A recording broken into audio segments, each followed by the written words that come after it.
I'm Steve Brown, aka the Libertarian Heretic, author, anthropologist, and awesome dad. Well, good morning, as I said. The title of this episode is Anarchism.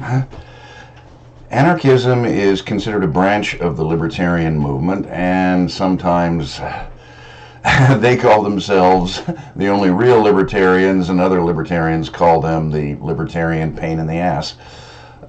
Before I go much further, I should tell you that I myself have worn the label anarchist, or individualist anarchist, which I prefer to the anarcho-capitalist definition. However, over the years, I have to say, I have a problem with anarchism. It's just not radical enough for me. Okay, that one aside, I love that joke.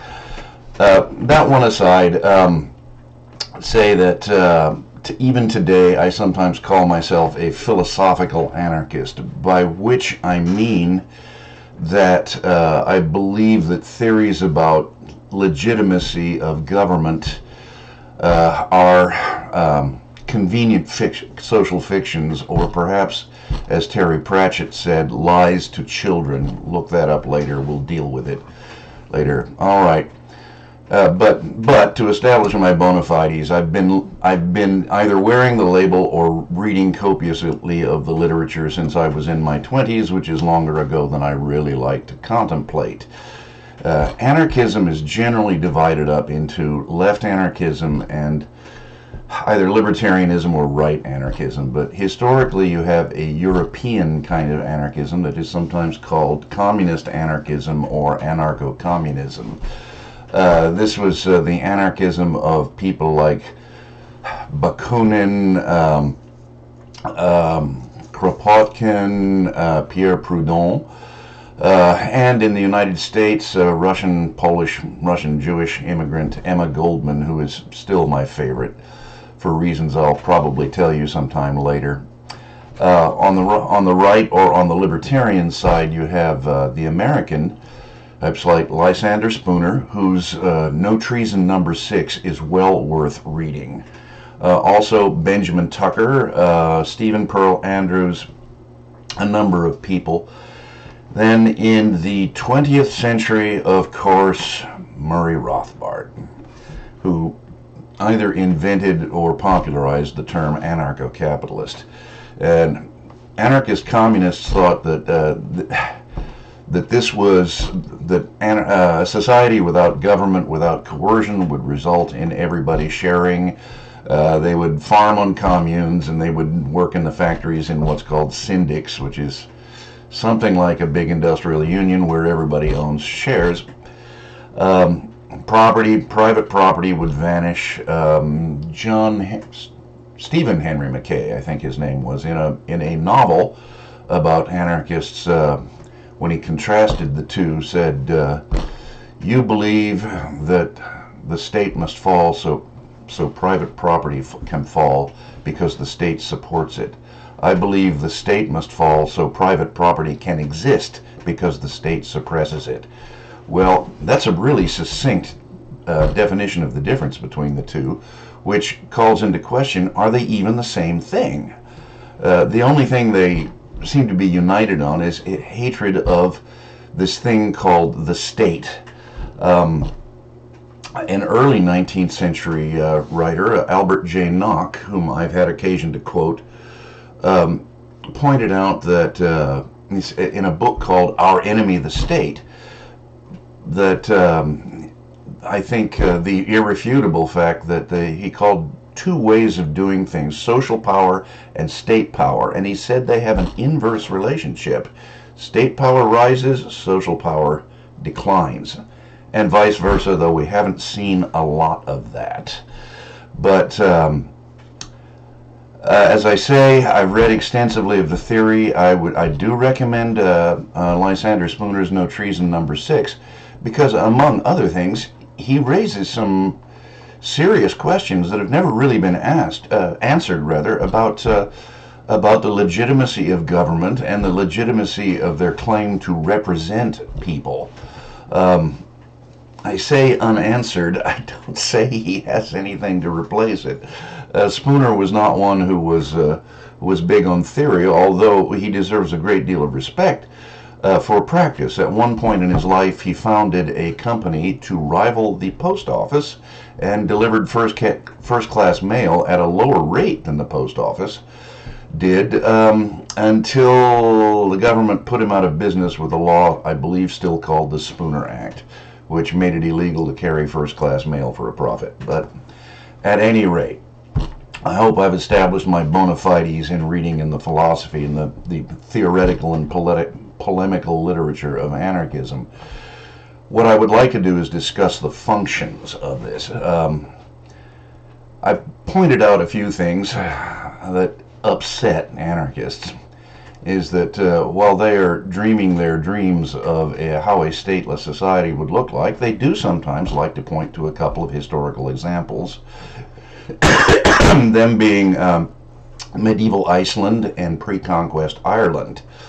I could point to Poland also, where medieval Poland, where sometimes the great magnates had armies larger than that of the kings, and which a situation which has been described as anarchy tempered by civil war. They had something in the parliament called the liberum veto, by which any member of parliament, any member of the same, when an action was proposed, could stand up and say, "Nie pozwalam," I do not allow. And there was no provisions for override. Polish girl once told me that sometimes somebody would sit by the window, say, "Nie pozwalam," jump out and get on his horse and boogie out of town as quickly as possible. I have something to point out about all these examples. One, all of them had non-free classes, serfs or sometimes outright slaves, various degrees. In Ireland, there were various degrees of classes that were roughly divided into the free and the unfree. Among the Vikings of Iceland, they had thralls, one of three classes of people who were serfs or slaves, depending on the time period, I suppose. Poland, of course, had serfs. So the question, as David Friedman raised in his very interesting and worthwhile book, The Machinery of Freedom, he said, is anarcho-capitalism necessarily libertarian? Do we have any real indication that an anarchist society would respect your rights any more than what we got right now? That's something that they seem to overlook.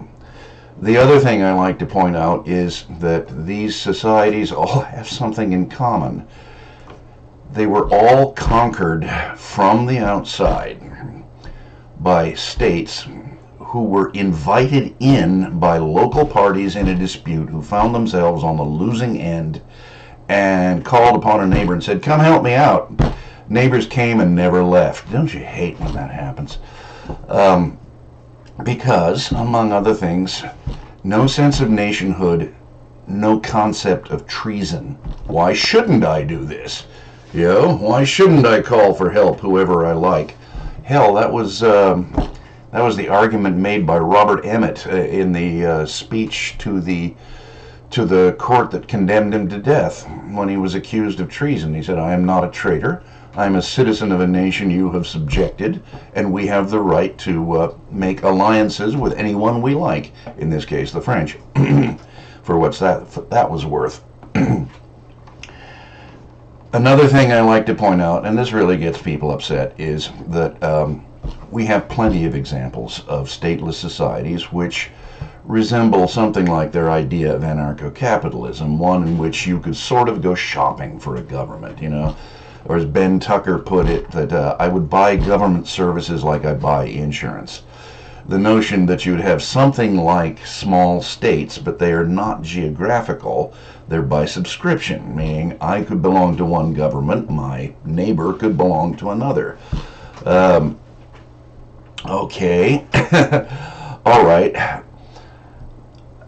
that is not anything you could really point to, although there are examples of communities in large cities and such in which boroughs and such, or ethnic communities who did largely live in neighborhoods, were to a large degree self-governing. You can find that in a great many cities in historical times and such, multicultural cities. It was a way of dealing with multicultural stuff, and in which each group had, for example, their own dispute settling organizations, that answer roughly to courts. At any rate, we could go into this subject, and it's really fascinating. But what I like to point out is to anarcho-capitalists that sends them through the roof rather, is that yes, this is a situation. Anarchism, in some sense at least, has many historical parallels, and it works quite well. It is in fact the default state of civilization. It's called feudalism. No! Feudalism means feuding and disorder. Anarcho-capitalism means order and peace and everything like that. Yeah, and you know this how? You want to argue that your imaginary state of society is somehow more verifiable than my known historical examples. Come on. And then I point out furthermore that we are likely to see something like this if the U.S. government debt plus all the promises to pay at some time in the future, which amount to a sum that economists call, without a trace of hyperbole, all the money in the world.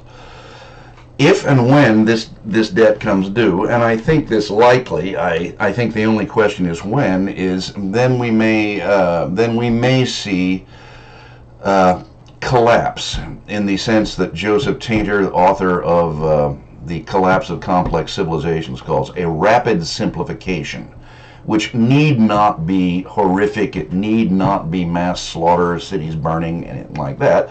It would simply mean there'd be a rapid simplification of the government organizations down to a far more local level. And in fact, it might be far more comfortable for a great many of us. But if there is, in fact, a period of great disorder, anarchists strike me as being the least likely to survive it. Because, quite frankly, although they talk about spontaneous order and the spontaneous organization of society, in general, they're not terribly social people.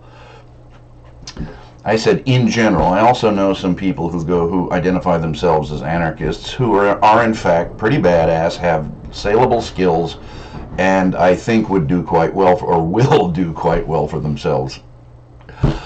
Now, the other thing all of this has been building up to what I would like to talk about now. This has been staring me in the face with some examples I know, and I've recently encountered some more examples. What is the function? Remember, I'm an anthropologist. I look for functions. I favor the functionalist school. What is the function of anarchist ideology? I mean, what does it do for the people who hold it? In particular, I would like to point out about academics. We all know there is no real denying about this.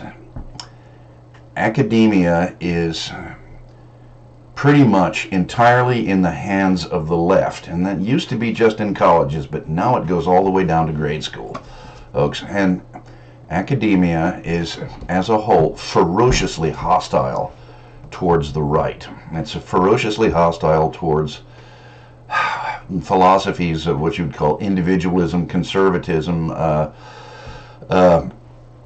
anything on the right.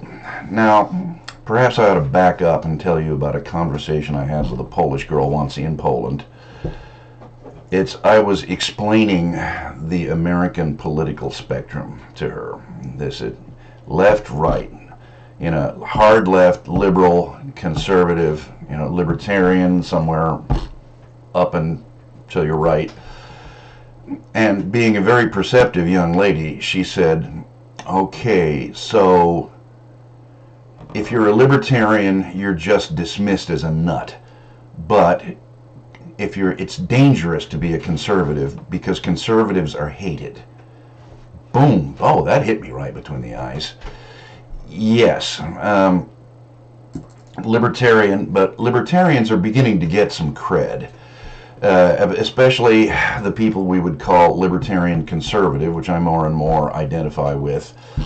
And sorry, Vince, to Vince Miller in heaven, sorry, buddy, but I told you I was about to be a father. I was probably going to lean that way more and more.